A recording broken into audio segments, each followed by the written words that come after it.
Welcome to the Women in Public Policy Program's Seminar Series podcast at the Harvard Kennedy School.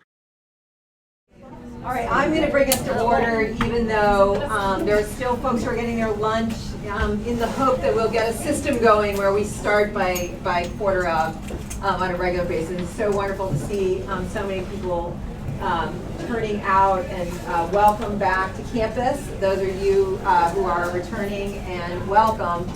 For those of you who are new, I'm Hannah Bowles. I'm the co-director here at the Women in Public Policy Center, where our mission is to promote gender equality through the development and dissemination of research insights. And so part of the function of this seminar toward our mission is connecting our community with cutting-edge researchers who are doing work relevant to women's leadership advancement and to gender and public policy. So today, I'm really excited that we have Michela Carlana, who has just joined the Kennedy School faculty, and we are thrilled to have her here. I want to play the thing. So Michela does work on both gender and race, which is something else that's also very important here at the Women in Public Policy program, that we're really taking intersectional perspectives. I'm not sure how intersectional you'll be able to get today, but that is something that is a perspective I know you have. And without further ado, I'll just stop there. And we're really excited for this work on the potential role of stereotypes in education and women's advancement in the STEM fields. So please join me again. Thank you. It's a real pleasure to be here. It's actually my first day at Harvard Kennedy. Oh. It was like the best way to start my career here.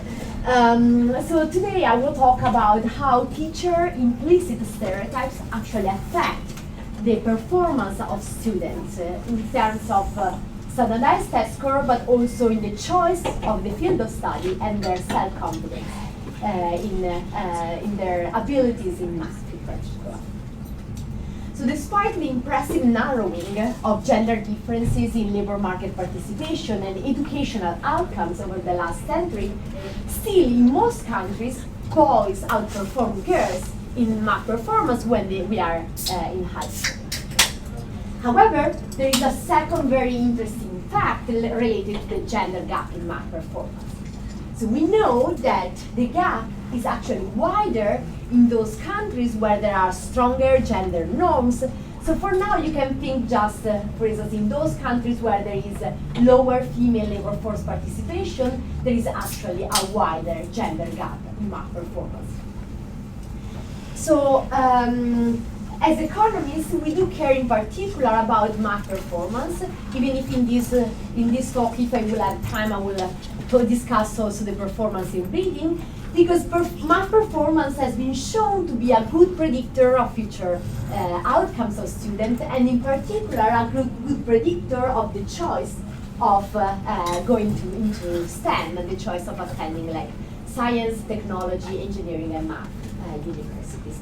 And so that's why the main focus of this work is in particular on the performance, in how gender stereotypes affect the performance in math of students. In particular, the broad question I'm after is how exposure to gender stereotypes during the life of individuals can actually affect their educational and occupational choices.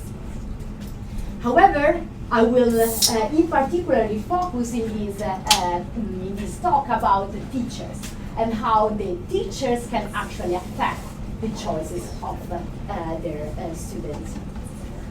I will focus on three sets of outcomes. So the first one is the performance in standardized test score. The second set of outcomes is the choice of the field of study of these students. And also, I will focus on the teacher track recommendations, so the type of fields that is recommended by teachers to students directly. And finally, I will conclude with some results on the self-confidence of students. So there are two main challenges in this study. So the first one is how I actually measure stereotypes. And in this regard, I will focus on a measure of stereotypes that is called implicit association test. What I want to capture is substantially whether for a teacher it's more normal to associate the scientific field with boys compared to girls.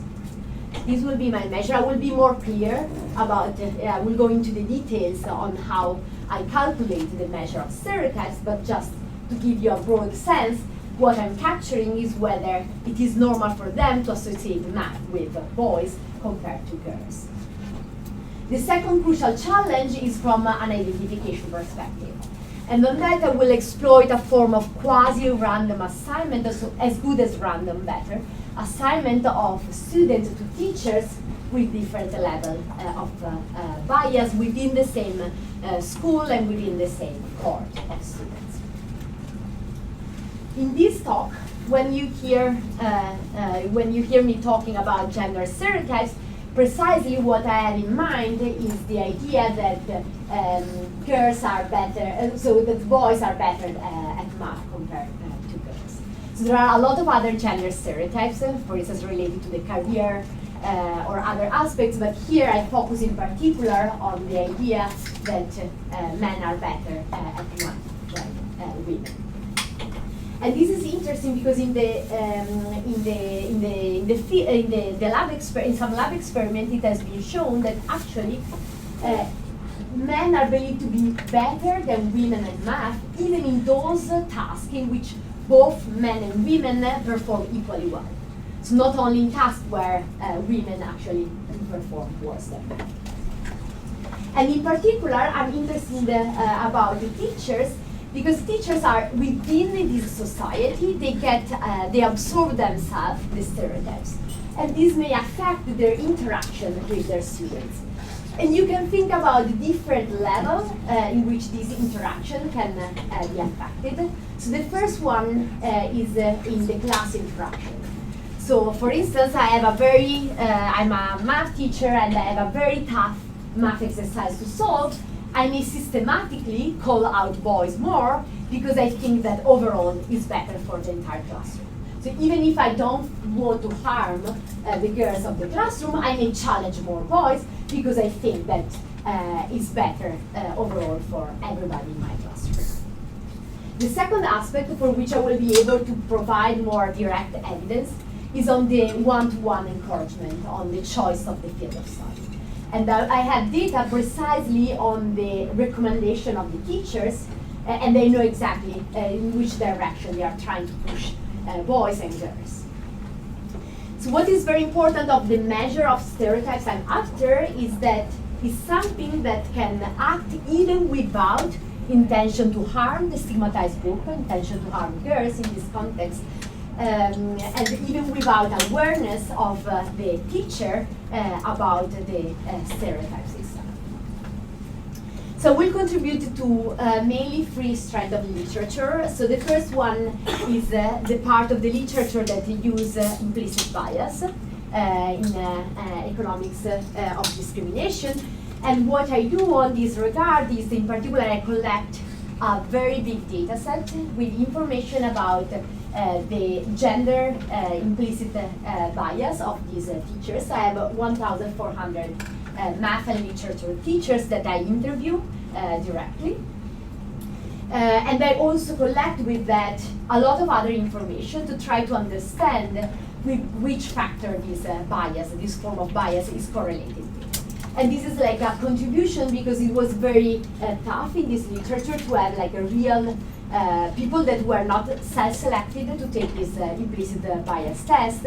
These are people that somehow I forced to take this test because I go there and ask directly with an agreement with their principal to do this test. So they don't self-select, and they have a lot of other factors from their life that I can see whether they are correlated with that or not. And also I contribute by showing that social conditioning actually matters for the gender gap in math performance. Before there was some cross-country evidence and some evidence using bias in grading.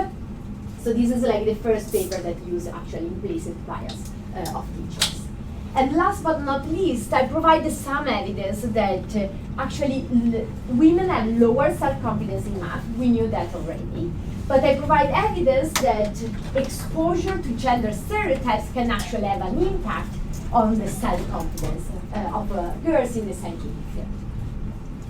So the setting where I collect my data is Italy, and I collect information from a sample of 1,400 teachers in middle school. Middle school goes from grade 6 to grade 8. Teachers get assigned to a group of around 25 students in grade 6, and they get assigned to a team of teachers in grade 6, and they stay with the same classmates and the same teachers throughout the whole time of middle school. So it's a kind of like a long 3 years of exposure to these teachers. The class criteria formation are established by the Ministry of Education. What is crucial for me is that in each classroom there need to be the same share of boys and girls for different ability group and socioeconomic backgrounds. And I will be also able to test whether this is actually true in the data. After the end of middle school, students are free to self-select into 3 different tracks. So the first track is called academic track. The second track is technical, that is something in between the vocational and the academic, where half of the students go to university. If they do, they go to economics and engineering. That are the 2 main subfields of the technical track. And the last one is the vocational, that is actually a big issue in the Italian context because it's actually very low quality. So essentially it's a way, they don't learn much, they actually decrease over time the standardized test score. So this is actually a very bad track, and they just keep students in school.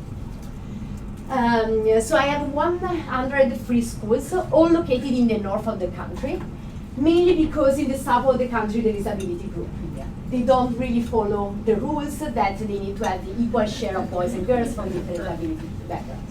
And I knew that from a different study, so that's why I wanted to avoid issues, and I focused just on the north of the country. And the teachers did not receive any compensation for taking the survey, but the take-up rate was 80%. It's actually pretty good if you consider that it's something they were doing voluntary, but they were somehow pushed very hard by the principal, with whom I had like a strong agreement. So that's why I had a pretty good take-up rate. So this is what was going on. So I was going physically to all these more than 100 schools, bringing tablets. And each teacher had their own tablet with whom they were completing this test. So the crucial part of this research is this implicit association test. So substantially, what they are asked to do is to categorize words in 2 different boxes. So this is the screen of the tablet, and they have a set of words that appear at the center of the screen, for instance, now math or literature, and they just need to press the blue button on the right if the word at the center belongs to the category on the top right. They need to press the blue button on the left if it belongs to the other category. They have a second trial part in which they have names of typically name of women and men, and again they need to do the very simple task in which there is always a clear right and wrong. So I'm not asking them to judge whether math is scientific or humanistic.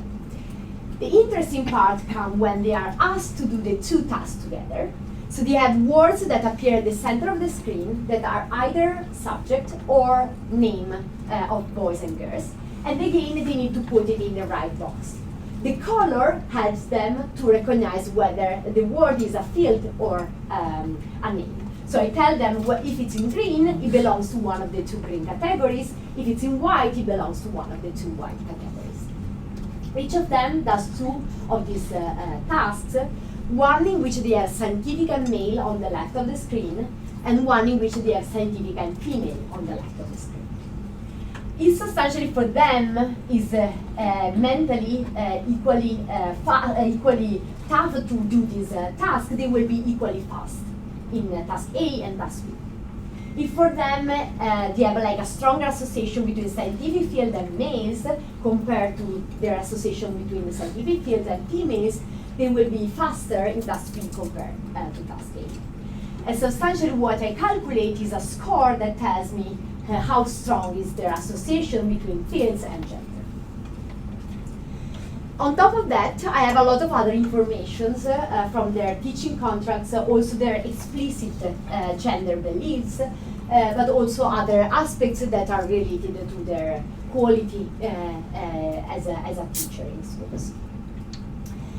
I will provide you evidence from two different identification strategies. So in the first one, what I want to do substantially is to compare a boy and a girl that entered the same class, so with class fixed effect, with the same pool of peers and the same pool of teachers, and I want to see if they enter with the same standardized test score, what happened to the gender gap at the end of the middle school.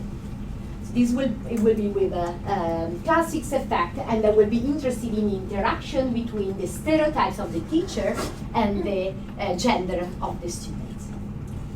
Yes? I don't know if you prefer to take questions after. No, you can ask me questions. I just have a question of what did you tell the teachers when they took the test? So they knew that it was a test about their role of teachers in affecting the high school track choice of their students. So there was no mentioning about the gender component and also the race component, because I have a second paper that is actually just out, in which we analyze the race stereotypes of teachers. I will tell you something at the end.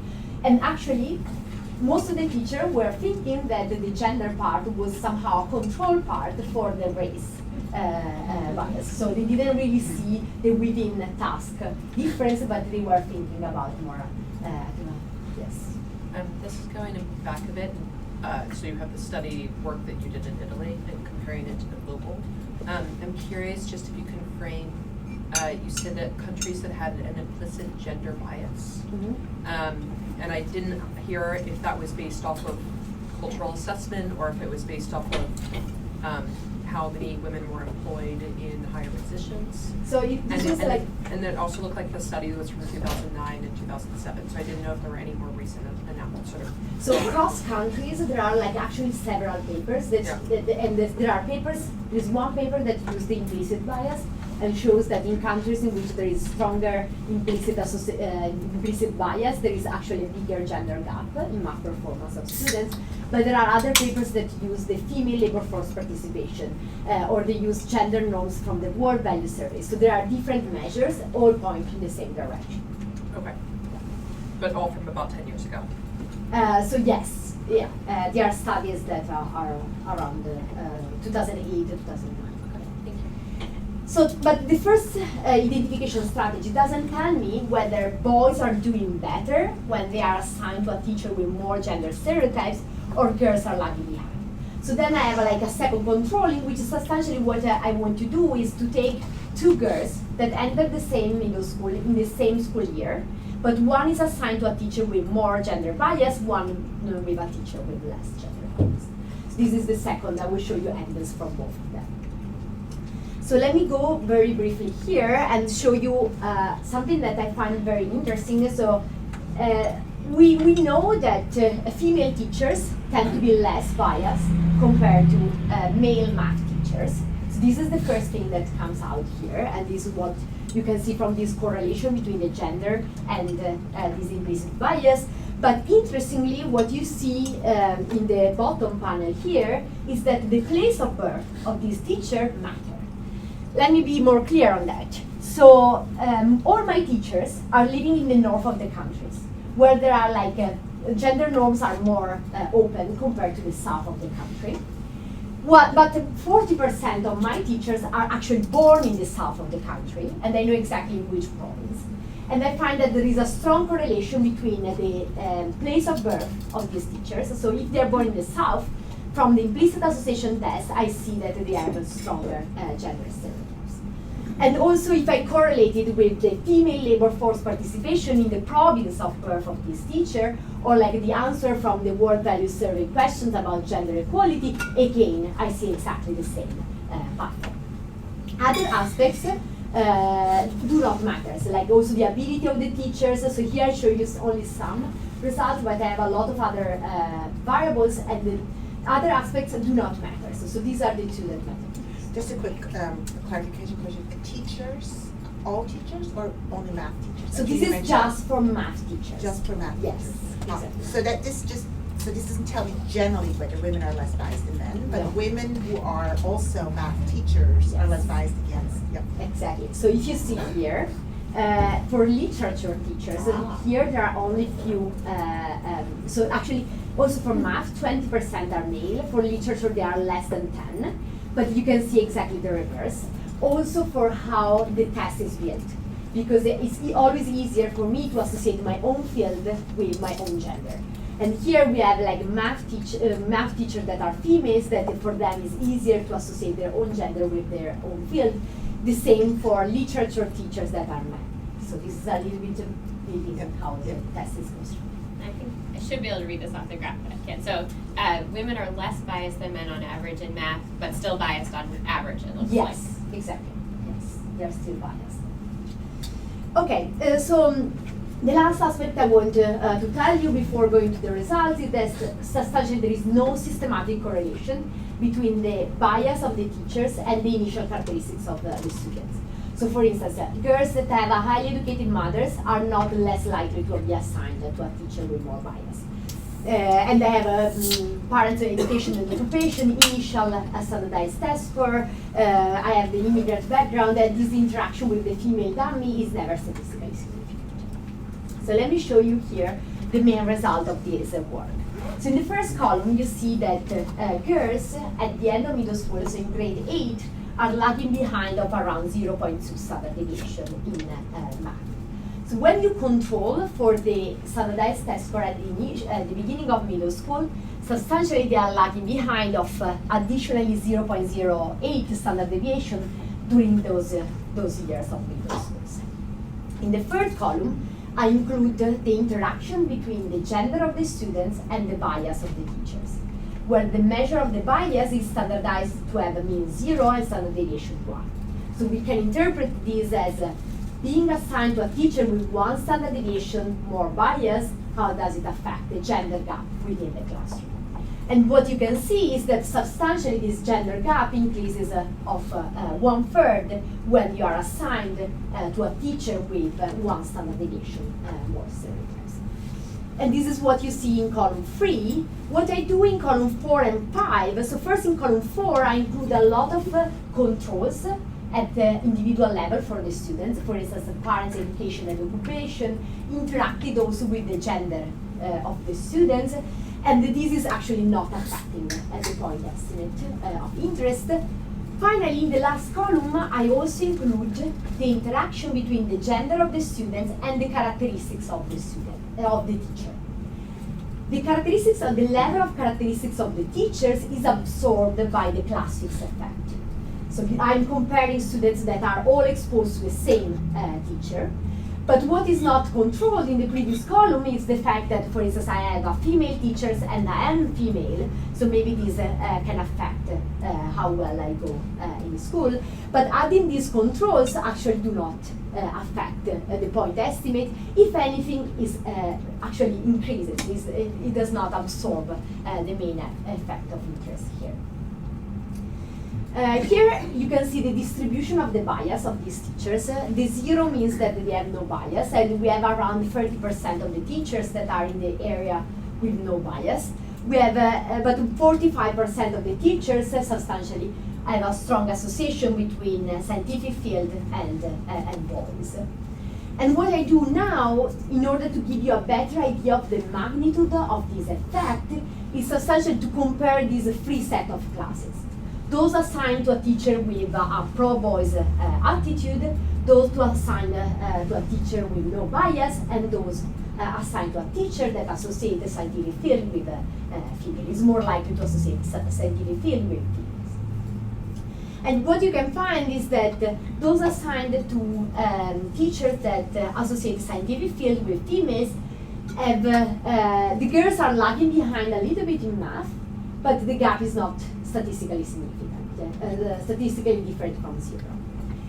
The stronger the bias of the teacher, the bigger the gap within the classroom. And it gets up to 0.1 standard deviation for those classes assigned to a teacher with a strong link between math and boys.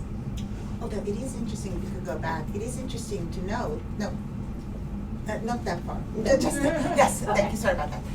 It seems to be no difference between green and red. And so whether- I mean, is not statistically Yes. different, yes.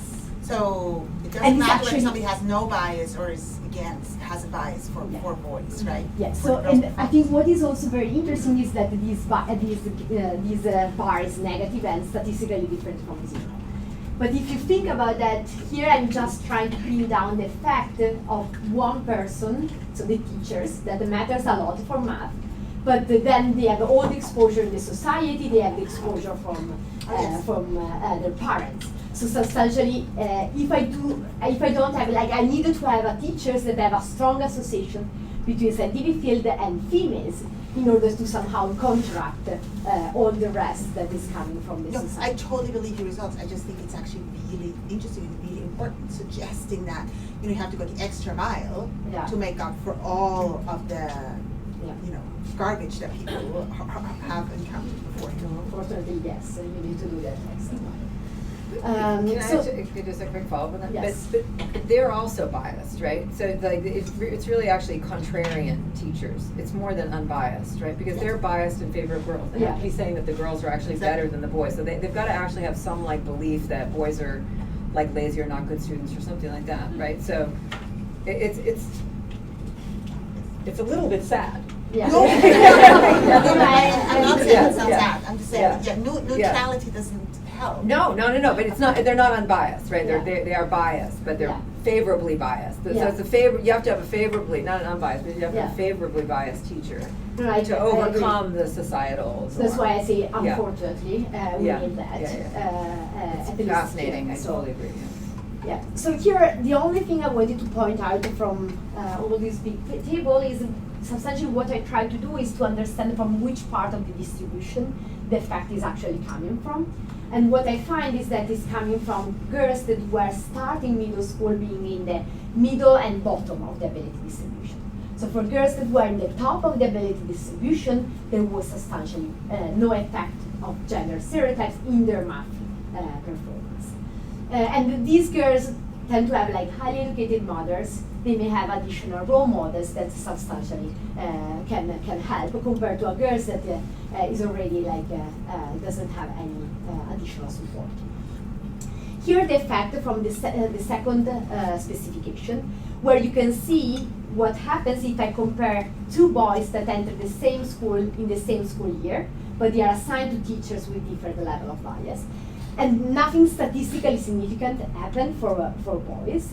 Well, for girls, throughout the distribution of the bias of the teachers, that is the x-axis, the more the teacher is biased, the more these girls are lagging behind. And this is the same result where when you include all the controls, you can see that really the effect on boys is a zero.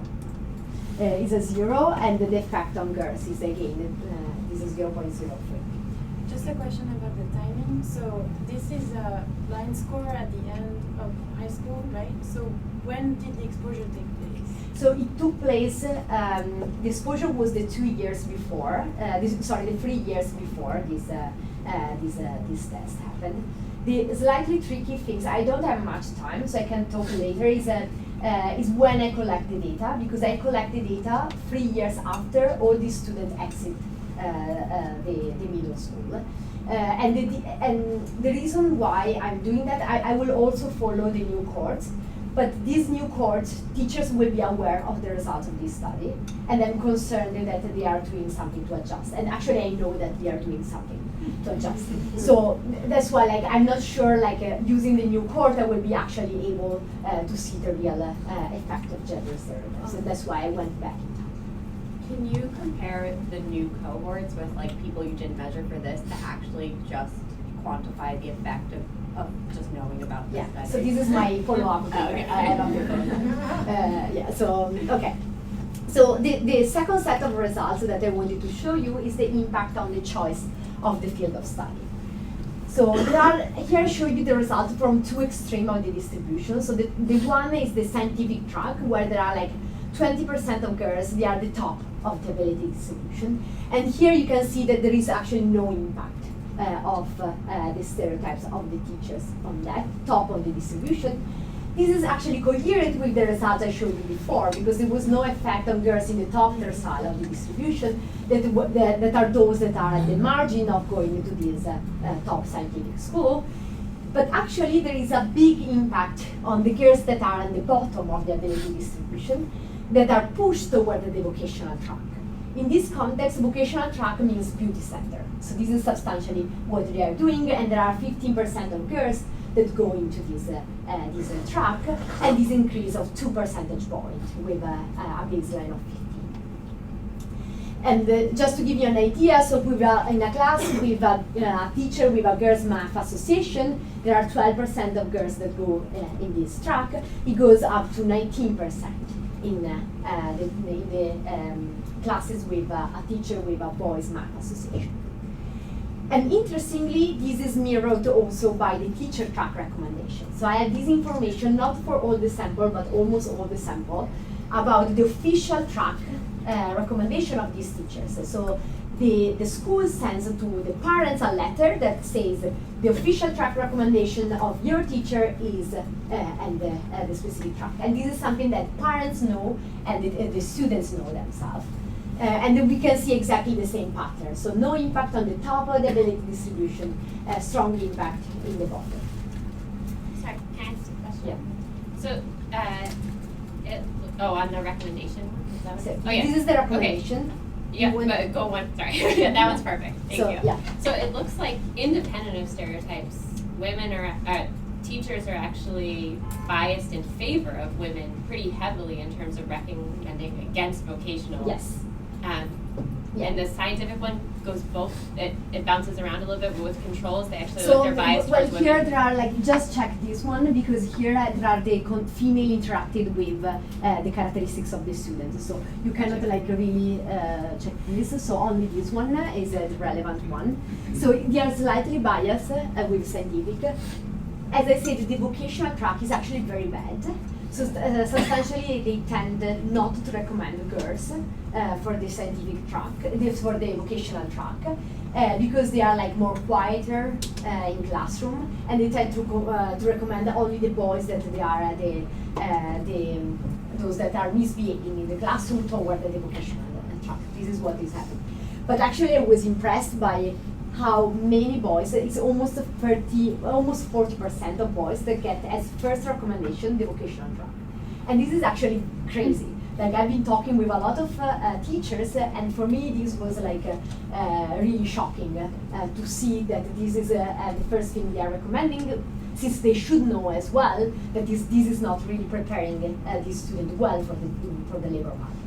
Sorry, can I ask one follow-up too? Yes. Is this the only teacher that makes a recommendation, or are they basically getting a set of recommendations from all their teachers? So they get one unique recommendation, but it's coming from their math and literature teachers together. And this one recommendation. But you don't see the literature recommendation. So no, I just see the joint. So let me show you the last result. So the last result is on the self-confidence component. So substantially what I do, you see the sample is very small, because in some schools I convinced them to go inside, and I did an extra survey, and I asked them to mention all the subjects that they are studying and to tell me how good they think they are in all different subjects. And what I find is that when you are assigned, when girls are assigned to a teacher with stronger implicit bias, they tend to believe they are less good in math. This first three, from column 2 to column 4, I control for the standardized test score at the beginning of middle school. What I do next is to control for the standardized test score at the end of middle school, because actually I've just shown you that these girls are less good in math because they learn less. And the pattern, so the point estimate decrease of 1/3, it gets significant only with all the controls. But substantially the point estimate is still negative. So we may be worried that there is not only a direct impact on the standardized test score, but also somehow an indirect additional effect on their self-confidence, even if we need to be careful because it's not always statistically significant. So what I find interesting of this last set result is that so we observe women with lower self-confidence in the scientific field, but we actually don't know why, or we don't know how this is developed over time. And what I find here is that actually exposure to stereotypes can actually affect the self-confidence level.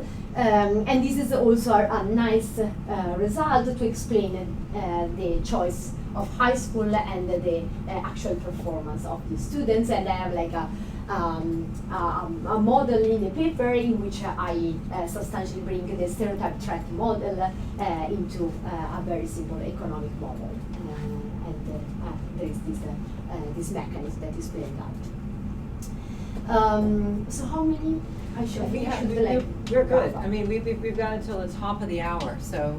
Ah, okay. Yeah, Sorry, yeah, yeah. I thought like they were okay. I thought it was like 40 minutes. That's why I was like. I think Okay.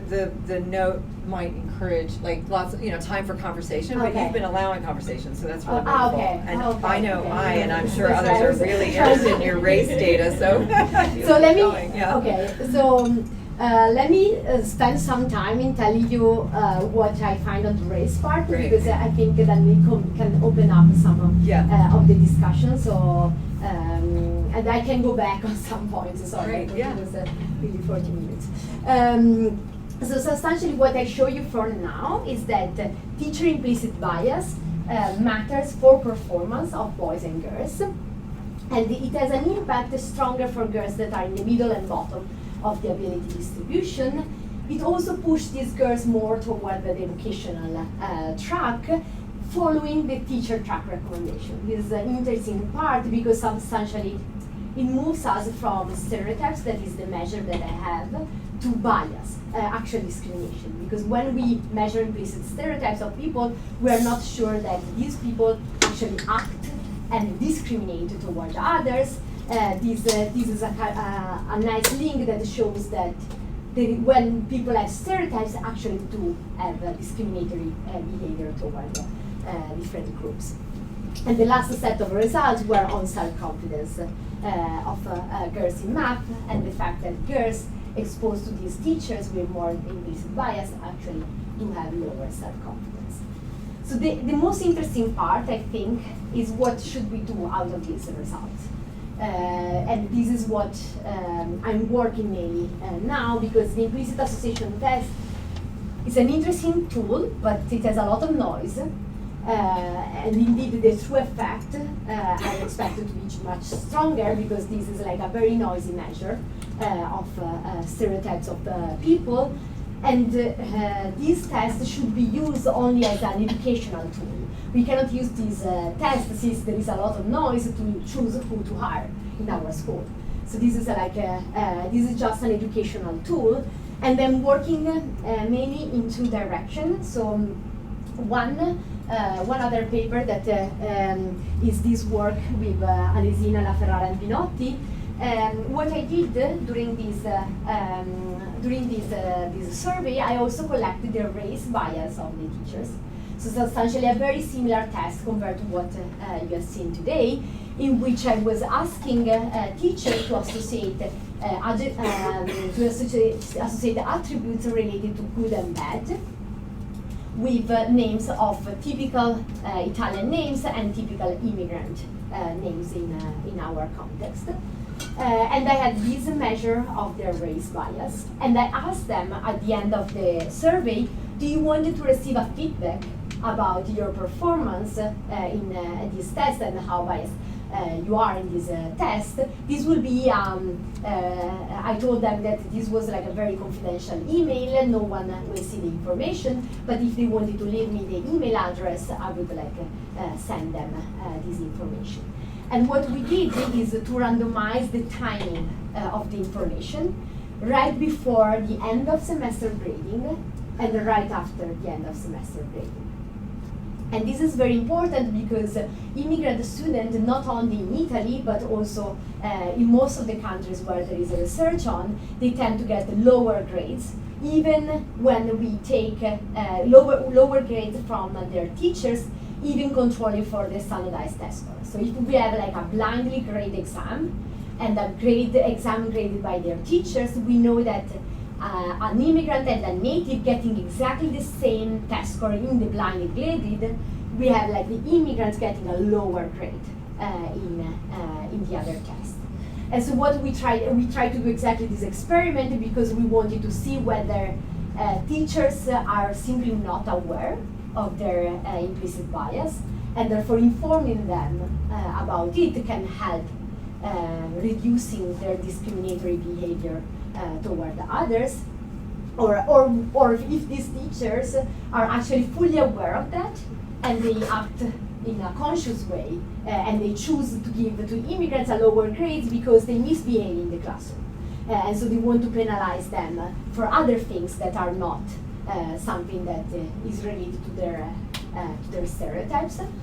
And what we find is that this intervention was actually very effective in the closing completely, if anything, actually pushing immigrants, giving immigrants a slightly higher teacher assigned grade.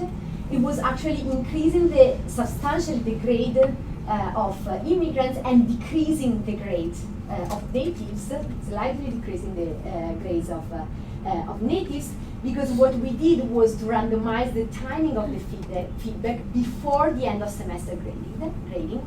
Substantially, half of the teachers got their email the week before they were giving the final term grades. The second half of the teacher got the same feedback 1 week after. And this was actually very effective intervention.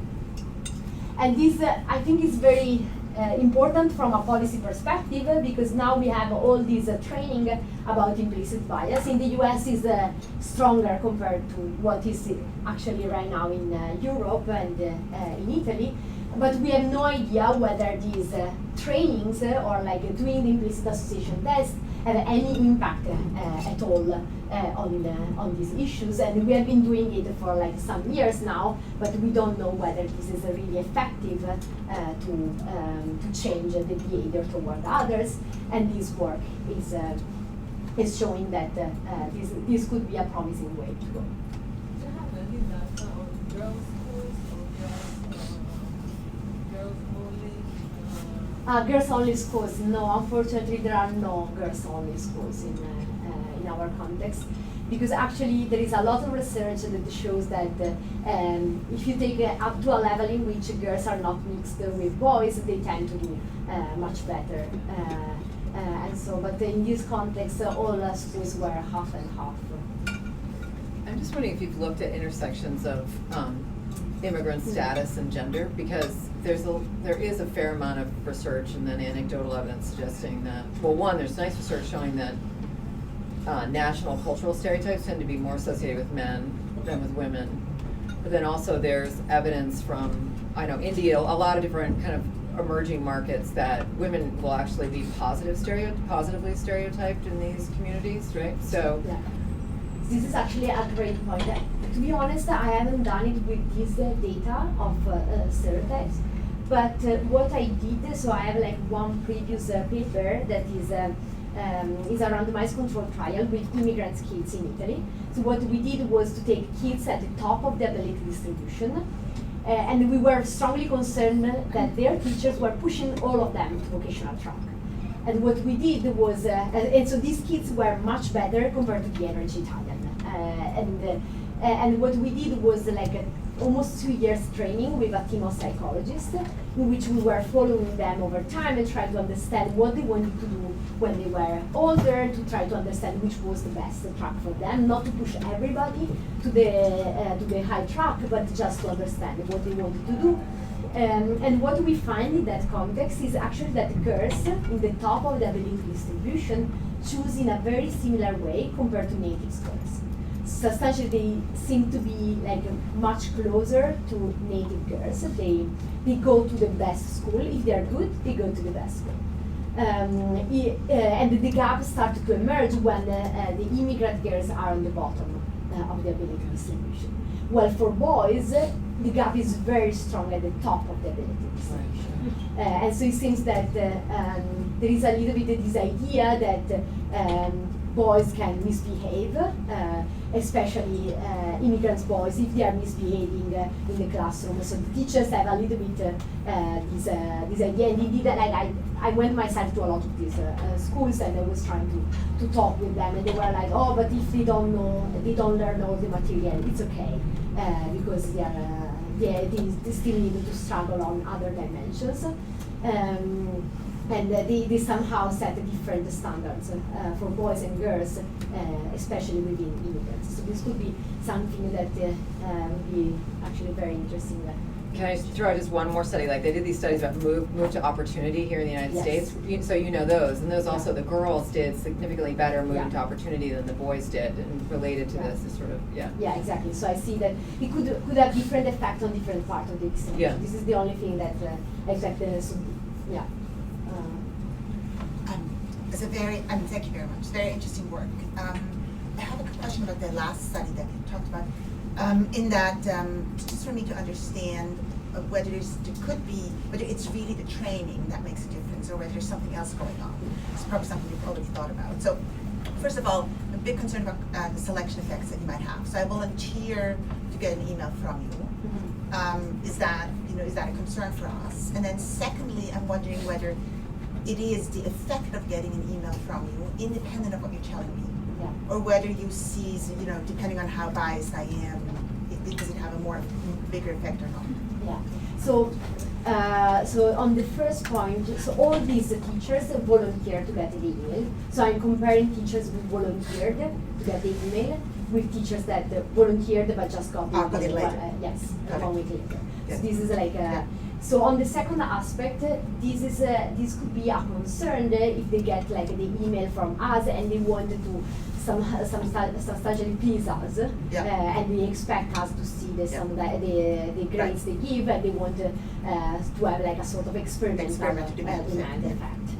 So on that, I'm not so concerned, because these, so the data that I get do not come from the schools. So schools are not even aware that I work with the Minister of Education, and so the Minister of Education collected the grades they give to students, and they gave it to me. But they had no idea that I observe this information. So it's not something that I ask them to report, neither to the teachers nor to the school. It's something that comes from the Minister of Education directly, and they have really no idea that I observe this kind of data. They expect the study to be over with my data collection on the field, and this is what they are expecting. So I'm not so concerned about the experimental demand. On the other hand, you could still think that they received an email from me and the treatment, and all of them are biased. So if you see that there was around 20% of teachers that had like a girls' math association, with the race bias is completely shifted to the right. So everybody has a race bias in my context, substantially. So almost like to everybody, the feedback was you have some form of race bias. Could be slight, could be strong, but everybody got the feedback with some race bias. So, and on that, we don't find much difference for those that got like a slight bias compared to those that got strong bias. But what we find interesting is that we also collect information about from some classic word value survey type of questions. For instance, if job are scarce, do you think that immigrants should have a right to a job, the same right of jobs compared to natives? And we find that there is like 20% of teachers that say something like not really, or like they are not,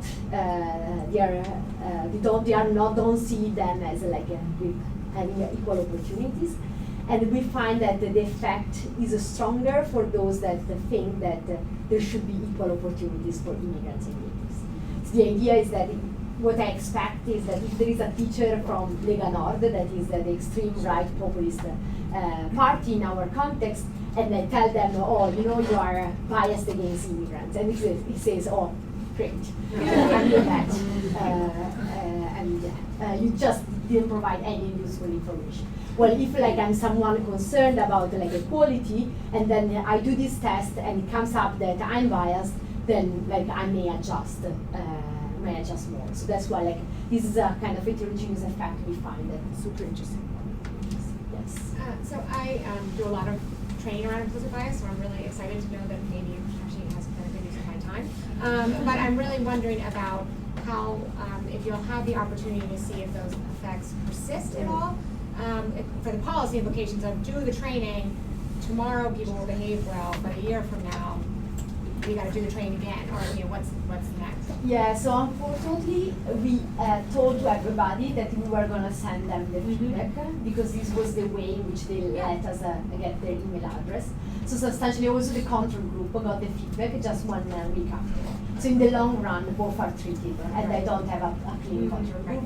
So we are thinking whether. So the point is that how we set up. So we had like some ethics concerned with like the ethics board, and they told us no, you needed to give the information to everybody. We just like changed 1 week substantially from the first to the last one. But I definitely agree that this is something like we should be able to do, because we should like we need to understand whether we needed to do this training like every time before they grade, or whether like we do it once and then they internalize that and we are all set. Right. So this is something like we cannot answer with this paper. Because there are people out there training judges and saying, before you sentence somebody, let's do something to activate your amygdala and get you thinking about this, and then you're going to make a more fair decision. But it's like, how many reminders do we need? Yeah. And when do we need them? No, this is actually great, and I think that here I should work more on that. Thank you so much, Michela. I know a few of us in the room are former teachers, and so this is so relevant and just so fascinating. For those of us who work in education policy, what do you see are the takeaways that we should take from your work? What are the extrapolations to the U.S.? What are your recommendations? Yeah, so my first recommendation is what people are doing, like this training and pushing people to do the implicit association test substantially is helping. And I know for sure that it helps in the short run. I don't know whether it helps in the long run, but my first recommendation would be in the short run, these kind of interventions are very cost effective because people can do it online. We don't really need to bring them in the lab, and this may increase awareness of this. So this is like the first policy implication. And let me jump here in and like talk about a different project that actually I'm working on right now. I just did one pilot last year, but it's something I will push and work a lot on these years. And it's a program called Girls Code It Better.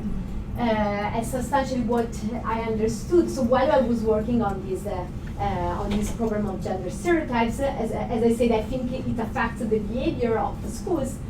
Because after I did the first presentation, I went to talk with some schools, and they told me, oh, but we heard about a program that is called Girls Code It Better that is completely financed by a private job center that is concerned about not being able to match women with tech jobs. And we wanted to enroll in this program because we saw that this is an issue. So that's why I expected to substantially have like effects for next generation. And then I went to talk with these people that were working on this project for the past 3 years. And they designed a very nice intervention. This is actually something similar compared to a project that is here in the US. In the US, is Girls Who Code, that was from actually a Harvard HBS former student. So that's why I was actually very happy to know that there was this link. But this was actually very inspired by that project. And what they have been doing, but the slight difference is that we work a lot with schools. So it's not something like done outside schools, it's something done right after the school day. What we do, we train the girls in basic coding, and then they pick some projects, and they needed to develop the project in teams of around 20 girls throughout the whole school year. So from this year, so from last year actually, I started a randomization because in every school we had like more applicants compared to the 20 seats that were offered for free by this private job center. So what I told them, oh, this is good because we can randomize, because what they were doing before, the schools were picking the girls. And they were picking girls from highly educated parents. And so this job center was concerned because they were saying, this is not the target that we are thinking we wanted to achieve. And I told them, I have a solution for you that will increase equality for all girls. Everybody can apply, and then we randomly select those who enter. Nicely done. This is like, but yeah, that's why like I just got like this week we are finishing to put inside the data from the pilot year, and the next year hopefully I will be able to convince to have like a broader audience of schools. There should be 40 schools involved next year, and there will be these clubs, and then we'll be able to evaluate the impact of these different interventions that hopefully will be able to work also on the self-confidence of these girls. And the nice thing is that in the data collection I'm doing at the end of every year, the one I did in June now, and I will do at the end of next year, I will not collect information only on the treated and controlled girls, so these girls that do the program and those that wanted to do the program, but also on all their classmates.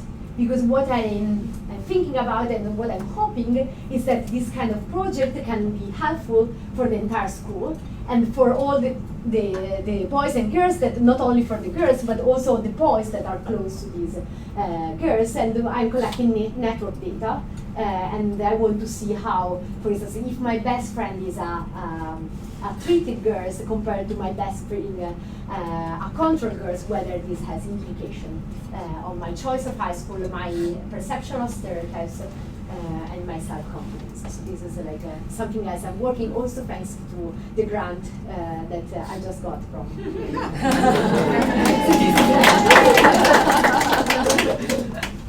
Yeah.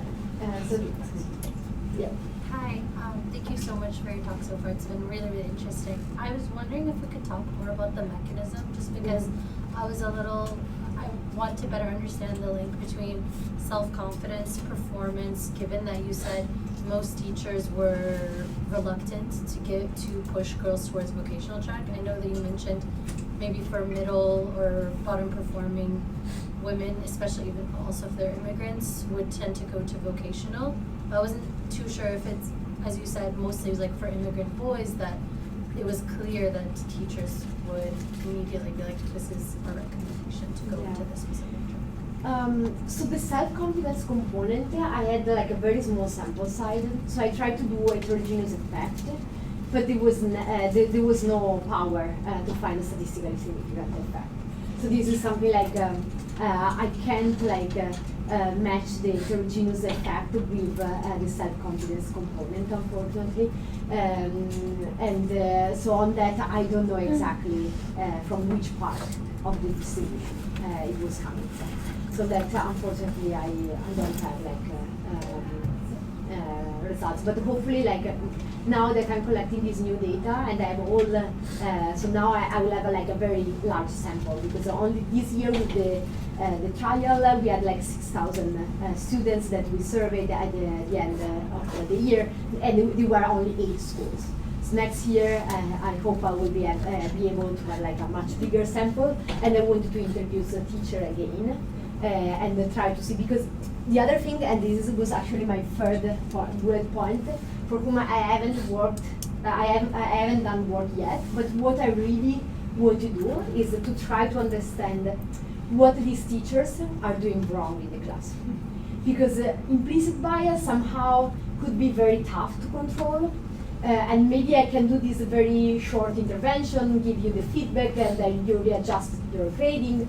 But maybe just that, you're just the grading, and you don't adjust your behavior or like what you say to everybody. So I wanted to understand what they are doing differently in the classroom. But on that I need, again, a very big sample.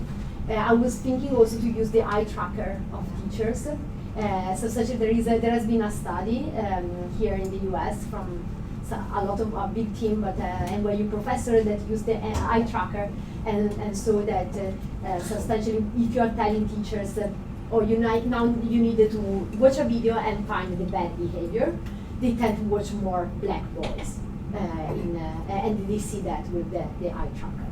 And I think that this kind of this would be another way of having like a very effective intervention to teachers, because if you then show them, look, I told you that, and now you were checking, like you were watching more at black boys, then I think you should, these teachers should have a strong reaction in thinking about how they behave directly. But on that, I think more research is necessary. Well, just to follow up on that, I think to build on Hannah Mears' point, given that even unbiased teachers are still sort of going negative significantly, so you might want to know what are teachers who are biased in the opposite direction doing to encourage more female work, right? Is it they're just calling on people more? Is it they're giving them extra attention? Is it looking like what is it about that seems to be at least having this effect against broader societal bias? Yeah, no, that's exactly my point.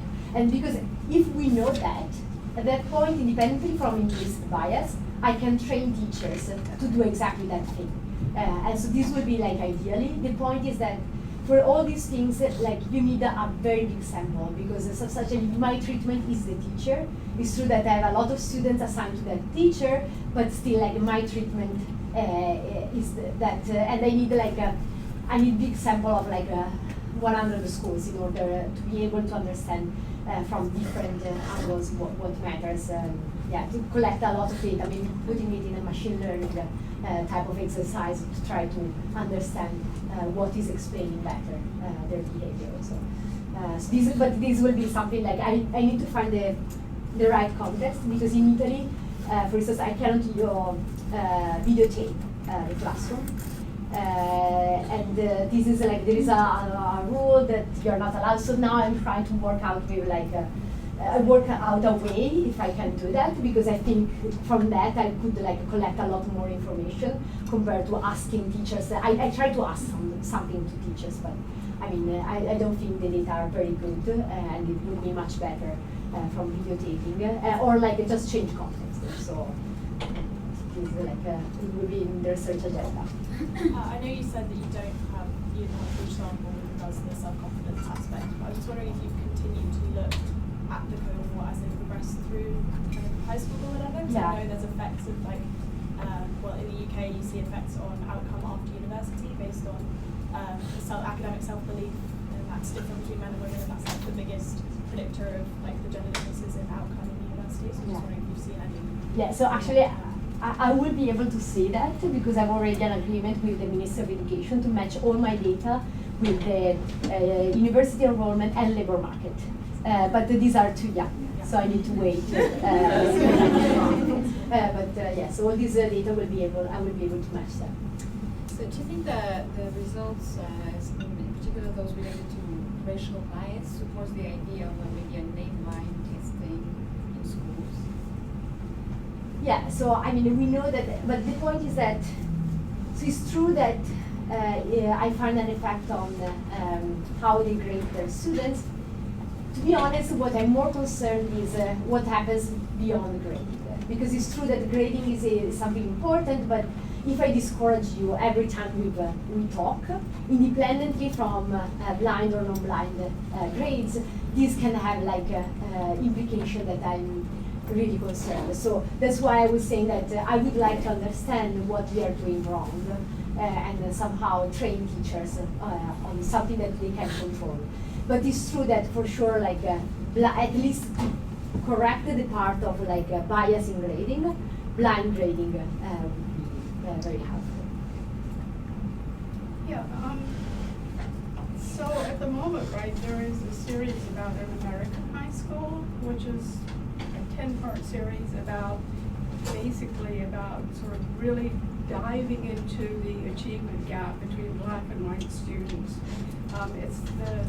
It's a documentary series about Oak Park River Forest High School, and it's on Stars, and it's made by the superstar director Steve James, who actually lives in the community, and whose kids went to the school, and so did my grandchildren, right? So it's an incredible interest, and it has the best sort of view that there've been 3 out of 10 parts so far, but the view of, what is it that is driving the gap and what are the experiences of the kids and the teachers and the parents and the community, you know, how does this thing actually play out? And it is really, you know, it's remarkable. It's called America to Me.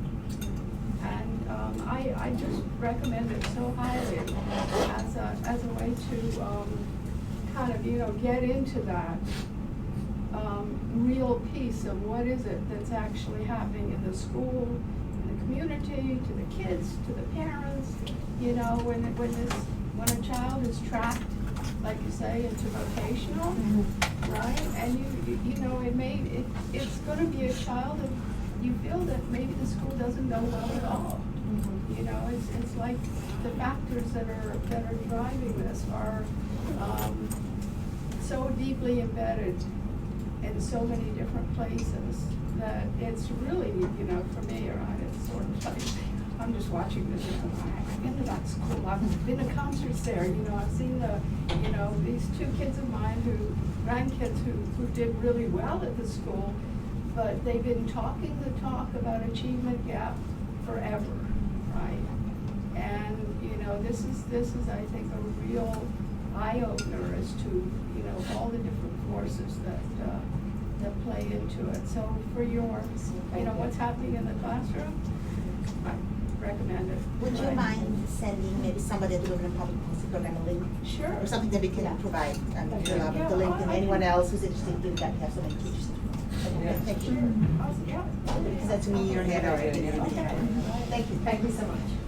I think I'm generally against policies that put the burden on the girls, but I wonder if you could learn from your data from experiments like this something about resilience too, right? So in the interim before we've debiased all the teachers, which might take some time, like what is it about the girls in your study who aren't impacted, right? And can we, just like you think about training the teachers to do certain things, can we equip girls in our classroom with certain skills or role models that will make them less susceptible to gender stereotypes in the classroom? No, this is exactly what I'm trying to do with Girls Code It Better.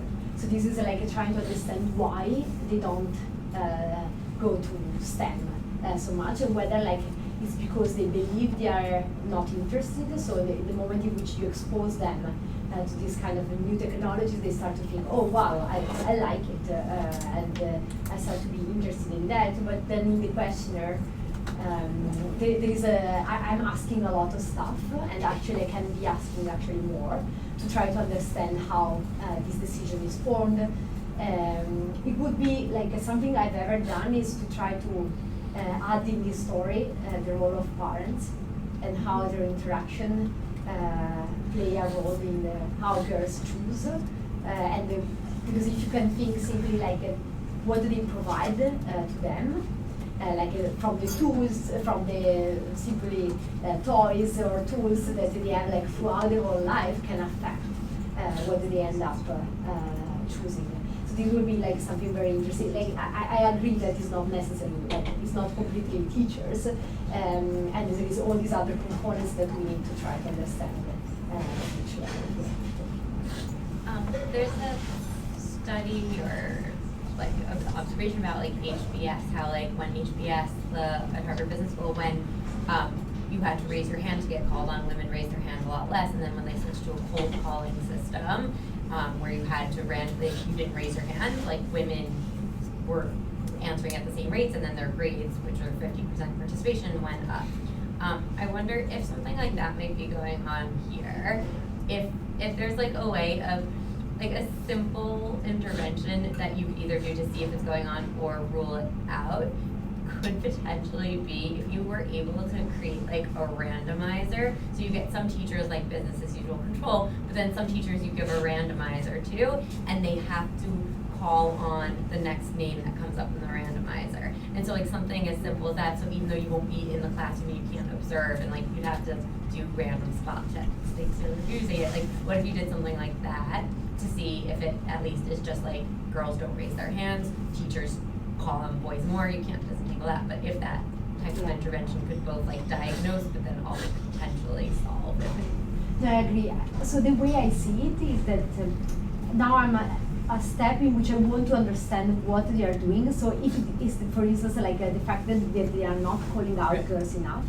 So, and I think that even if like I really like, as you see, like I did a lot of randomized control trial, but I think that now for me it's a step to try to understand and try to collect a lot of data to understand what is going on, to then design like an intervention that is exactly on that thing that may matter. So this is how I see it now, but it's still something like I haven't like, I have just an idea on how I would like to do it, but it's still like, it's far from being implemented, so I'm very willing to take any. But this is for sure of the cold calling would be nice. So I know you were emphasized coding is not all of that, but I was wondering if you have variation if within school you have a lot of teachers who are biased or not. Like if you have variation among the same school. And the reason why I'm asking that is there's some evidence showing that school principals have a quite big impact on students' educational outcome. And I was wondering if you could ask them to pass the test, for example, or if it's something that you ever thought about, that's the idea that the school is like an environment where teachers talk to each other, and maybe what's happening in one classroom might influence the way other. No, I definitely agree. So I started to go that way. And then I discussed with my advisor, but what we were concerned about is that, so with the school fixed effect, substantially I absorbed, because all these teachers are like in the same room doing the test. And I find that there is like a substantially, the school fixed effect is sometimes statistically significant. But it could be also because they are in the same environment, so let's say something happens that interrupt everybody, I don't know. Something that affected differentially the different schools. So that's why like at the end like I stopped to push that way with my data now, because I don't think that is good enough. I also actually interviewed the principals, but only with like a pen and paper survey, because they were often not in the school because they have different schools. So when I was going there, they were not often in the school. So I sent them the pen and paper questionnaire about, for instance, like I was asking them to rate their teachers substantially, or like how they create a classroom in order to make sure there was they didn't like pull all the students together. So I was trying to ask these other aspects. I tried to ask some things on gender equality, or this, which kind of project they do this in the school, but this was like I think too broad. I should have been like more focused on principle in order to get something out of it. But again, it could be something on. But you can do exposed they're still there. Yeah. Before we do that exposed. Yeah, or like in a different sample, like.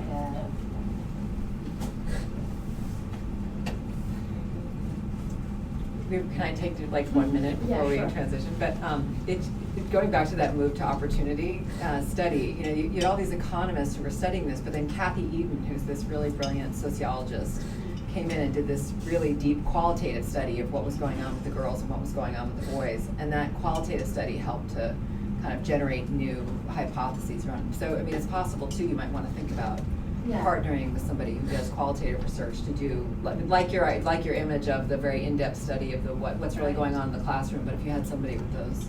No, I agree. Like, I really think that before, because at the point in which I will train these teachers, I will invest a lot of effort and resources to try to do that. But I want to make sure that I'm training them for something that somehow, at least, is correlated with the outcomes I want. It's true that my training then need to be well designed in order to be effective, or a lot of other things. But first, I really think that it's time for some step of qualitative work. It could still be within some maybe like lab experiment, or like some additional components for these teachers, but still like collect more data on the qualitative part and partnering with people that have more experience on that would be great. Well, this is wonderfully exciting, and we look forward to having you back.